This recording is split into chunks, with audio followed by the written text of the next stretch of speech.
सुबह स्कूल की online classes में आपका स्वागत है। पीपीएस ऑनलाइन क्लासेज में आज जीव विज्ञान में जितेंद्र शर्मा आज 12वीं जीव विज्ञान का पाठ नंबर 5 पादप जल संबंध यानी प्लांट वाटर रिलेशंस के बारे में आपके सामने पाठ प्रस्तुत करूंगा। सबसे पहले हम देखते हैं कि पादप विभिन्न रूपों में जल को मृदा से ग्रहण करते हैं। इन क्रियाओं में जो विसरण और परासरण का मुख्य योगदान है, तो आज हम सबसे पहले विसरण के बारे में यानी डिफ्यूजन के बारे में सबसे पहले जानकारी प्राप्त करेंगे। तो सबसे पहले विसरण या डिफ्यूजन। विसरण या डिफ्यूजन वह प्रक्रिया है जिसमें पदार्थ के अणु, मुख्यतः गैस या द्रव के अणु का अधिक सांद्रता से कम सांद्रता की ओर जब गति करते हैं तो उस प्रक्रिया को हम विसरण कहते हैं। अर्थात पदार्थ के अणु, मुख्यतः गैस या द्रव के अणु जब हाई कंसंट्रेशन से लो कंसंट्रेशन की ओर गति करते हैं यानी मूवमेंट करते हैं, तो इस प्रोसेस को हम विसरण या डिफ्यूजन के नाम से जानते हैं। ये क्रिया, जैसे कि हम इसका उदाहरण देखें विसरण का, तो अमोनिया या सैंड या इत्र की गंध जब इसकी बोतल खुलती है तो चारों तरफ वातावरण में फैल जाती है। ये विसरण का उदाहरण है, क्योंकि जब अमोनिया या इत्र या सैंड की जब बोतल खुलेगी तो इसके अणु वायु में बिखर जाते हैं और यह वायु के द्वारा अधिक सांद्रता से कम सांद्रता की ओर गति करते हैं, जिससे आसपास के वातावरण में इसकी गंध फैल जाती है।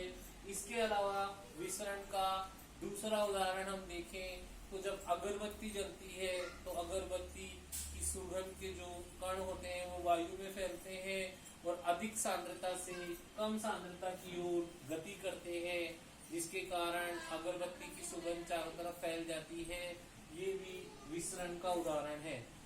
तीसरा उदाहरण हम देखें तो जब गर्म खाना बनता है या गर्म खाने का टिफिन खोला जाता है तो उसकी गंध आसपास के वातावरण में फैल जाती है, क्योंकि उस गंध के जो अणु होते हैं वो गैस के माध्यम से अधिक सांद्रता से कम सांद्रता की ओर गति करते हैं।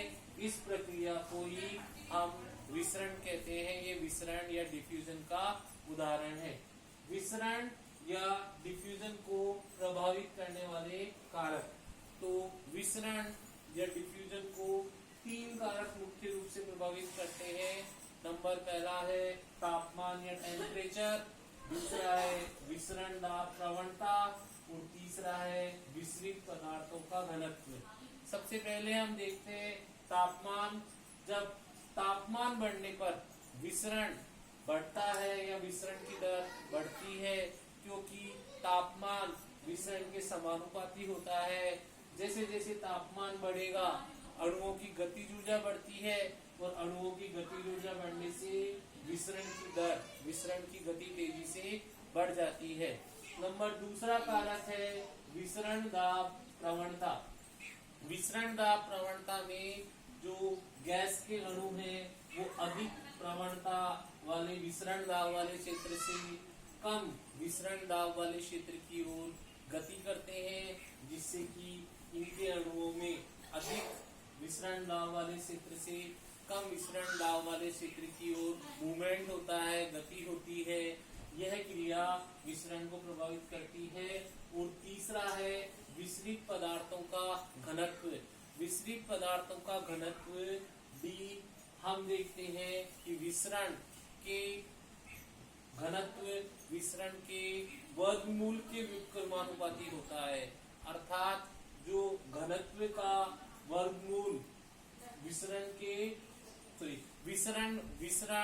घनत्व के वर्गमूल के व्युत्क्रमानुपाती होता है, अर्थात 1/√d यानी घनत्व डेंसिटी। हम देखते हैं अगर घनत्व बढ़ेगा तो विसरण, पदार्थ का विसरण की मात्रा घटेगी, और अगर घनत्व का मान बढ़ता है तो पदार्थ के विसरण की मात्रा घटती है। इसके बाद विसरण का महत्व यानी सिग्निफिकेंस ऑफ डिफ्यूजन। विसरण के 3 मुख्य महत्व हैं। सबसे पहला है वायुमंडल में जल वाष्प विसर्जन में, अर्थात पौधे जब जड़ों के द्वारा जड़ों के द्वारा मृदा से जल ग्रहण करते हैं तो वे जल जड़ों से तने में प्रवेश करता है और शाखाओं और पत्तियों के माध्यम से वातावरण में विसर्जित होता है।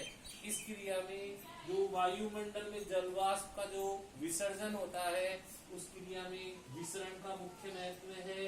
दूसरा, खनिज लवणों का अवशोषण यानी एब्जॉर्प्शन ऑफ मिनरल्स। पादप जड़ों के द्वारा मृदा में उपस्थित जल से खनिज लवणों को अवशोषित करते हैं।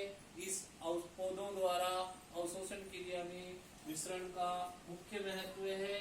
और तीसरा है वायुमंडल में पादप में O2 व CO2 का आदान प्रदान। हम देखते हैं कि पौधे वायुमंडल से CO2 को ग्रहण करते हैं और ऑक्सीजन को वायुमंडल में छोड़ते हैं। CO2 वायुमंडल के अधिक सांद्रता वाले क्षेत्र से पौधों में कम सांद्रता वाले क्षेत्र में प्रवेश करती है। उसी प्रकार पौधे ऑक्सीजन को वायुमंडल में छोड़ते हैं क्योंकि ऑक्सीजन पौधों के अधिक सांद्रता वाले क्षेत्र से वायुमंडल के कम सांद्रता वाले क्षेत्र में पहुंचती है। इस प्रकार पौधों में और वायुमंडल में जो ऑक्सीजन और CO2 का आदान प्रदान होता है उस क्रिया में विसरण का मुख्य महत्व है। अतः हम देखते हैं विसरण टॉपिक को दोबारा देखें तो सबसे पहले परिभाषा, पदार्थ यानी गैस या द्रव के अणुओं का अधिक सांद्रता से कम सांद्रता की ओर गति करना विसरण कहलाता है। इसके एग्जाम्पल हम देखें तो जलती हुई अगरबत्ती की गंध का चारों तरफ फैलना, इत्र का कमरे में फैलना, अमोनिया की गंध का कमरे में फैलना, इस और खाने की सुगंध का चारों तरफ वातावरण में फैलना है। विसरण को 3 कारक प्रभावित करते हैं: तापमान, विसरण दाब प्रवणता और विशिष्ट पदार्थों का महत्व। और विसरण का महत्व देखें तो वायुमंडल में जल वाष्प विसर्जन में, दूसरा खनिज लवणों के अवशोषण में, और तीसरा है वायुमंडल में पादपों के बीच में O2 व CO2 के आदान प्रदान में। इस प्रकार हम देखते हैं कि ये विसरण क्रिया पादपों के लिए बहुत ही आवश्यक है क्योंकि इसमें विभिन्न पदार्थों के अणु हमेशा अधिक सांद्रता से कम सांद्रता की ओर गति करते हैं। अगर विसरण नहीं हो तो विभिन्न प्रकार की सुगंध है वो वातावरण में एक स्थान से दूसरे स्थान पर विसरित नहीं हो पाएगी। इस प्रकार विसरण क्रिया पादप के लिए बहुत ही महत्वपूर्ण क्रिया है। इसके बाद में अगली क्रिया जो हमारे लिए महत्वपूर्ण है वो है परासरण या ओस्मोसिस। परासरण या ओस्मोसिस क्रिया हम देखते हैं ये विसरण और परासरण क्रिया दोनों में मुख्य अंतर है कि परासरण क्रिया में जो पदार्थ के अणु हैं वो अर्धपारगम्य झिल्ली की उपस्थिति में कम सांद्रता से अधिक सांद्रता की ओर गति करते हैं, लेकिन परासरण क्रिया में अर्धपारगम्य झिल्ली होनी आवश्यक है और अणुओं का जो मूवमेंट है, गति है, वो कम सांद्रता से अधिक की ओर होती है। जबकि विसरण क्रिया के अंदर कोई भी अर्धपारगम्य झिल्ली होनी आवश्यक नहीं है।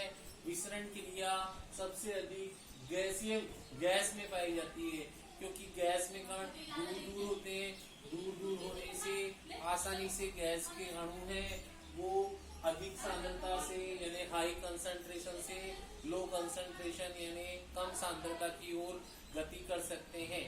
इस प्रकार विसरण और परासरण क्रिया पादप में जल संबंध के लिए बहुत ही आवश्यक है। अब हम परासरण क्रिया या ओस्मोसिस के बारे में अच्छी डिटेल से अध्ययन करेंगे।